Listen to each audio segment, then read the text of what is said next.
What is up, everybody, and welcome. In today's video, we're going to be taking a look at this Ochs Worx Wolverine. This knife comes to us on loan from my man Tony Meter. Go check him out on Instagram. And, Ochs Worx, not somebody that I have a lot of familiarity with. I've gotten to play around with some of his knives at a couple of knife shows, but only very, very briefly, and never the Wolverine model in particular. So when Tony sent this along, it was kind of interesting. He sent me a few things that we hadn't discussed, and so it was a little bit of a surprise. And so this knife was a really cool opportunity for me to sort of take a look at a maker with like really fresh eyes, and sort of just approach the knife without any real like biases or anything like that. And while it definitely isn't a knife that I would own myself, just due to some features like the thinness of the knife that I'm not a particular fan of, even though most people are a fan of thin knives, and so it's definitely a good thing.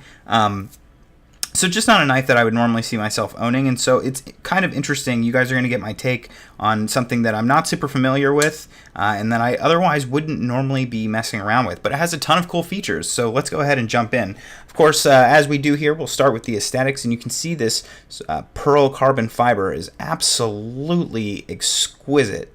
It is finished to a complete softness, and you can see how it just sparkles in the light. It's almost a little bit like carbocord. Not quite, but that iridescent shine that you get in direct light is super cool, and like seeing the weave sort of like morph around, and I just think it's a neat look. Of course, as we are talking about the scales, you can see they are fully, heavily contoured all around the knife. This knife is incredibly smooth and comfortable in the hand.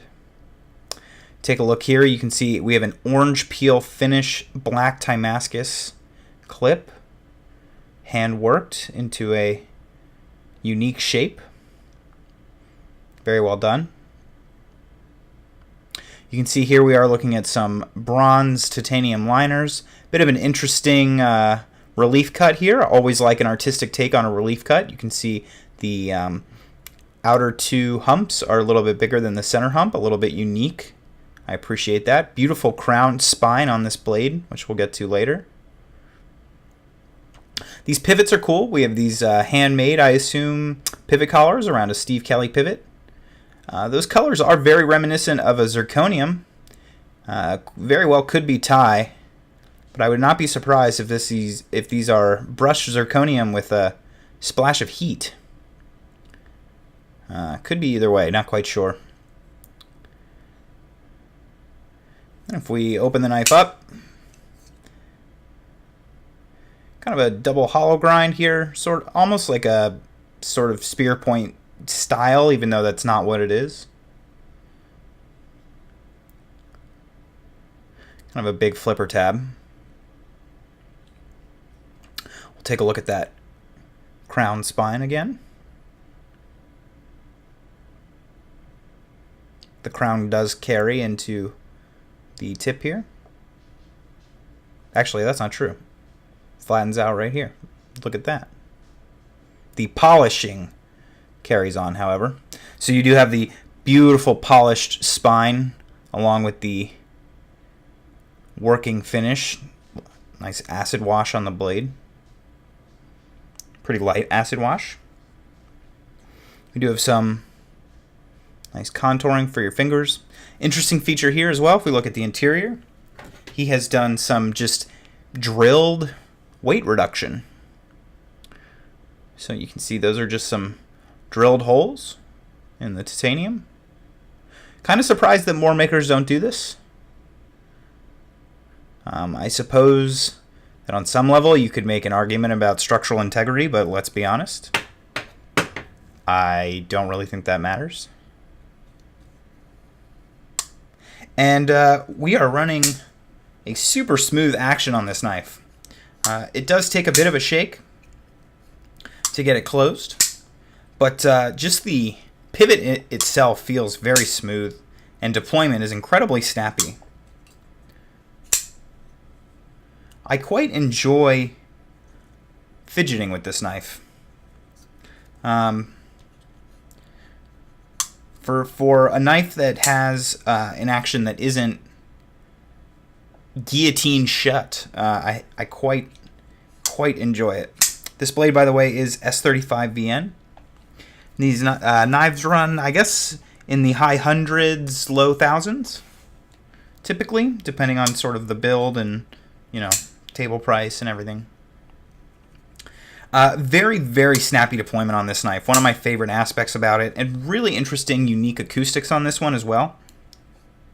Particularly when it closes, it has a,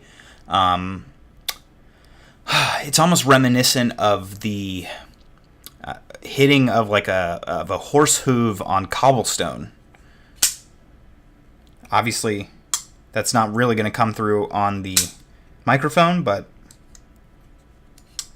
definitely a unique acoustic sound when it hits the locked position. Another really cool feature about this knife is the hand-worked black Damascus backspacer floating, matching the clip, and it has some interesting shaping to it. You can see it slightly sits above the frame, which I really enjoy on knives. I like it when the backspacer sort of gives you a little bit of that peekaboo from the side shot, and I'm always a sucker for a floating backspacer, so love this handwork. It is, of course, sort of orange peeled as well. And that's going to pretty much do it for this one, guys. It was really interesting getting to check this knife out. I really enjoy fidgeting with it. I think at the price point, it is more than reasonable. You definitely get excellent finish work. The scales, the crown, the uniqueness of the brushed collar along with the orange peel hardware features down here. It really all adds up to quite an interesting knife. And like I said, the acoustics are pretty unique, and this knife is just really easy to deploy well and to deploy in a snappy way. And so I really just enjoy fidgeting with this one. It's a lot of fun.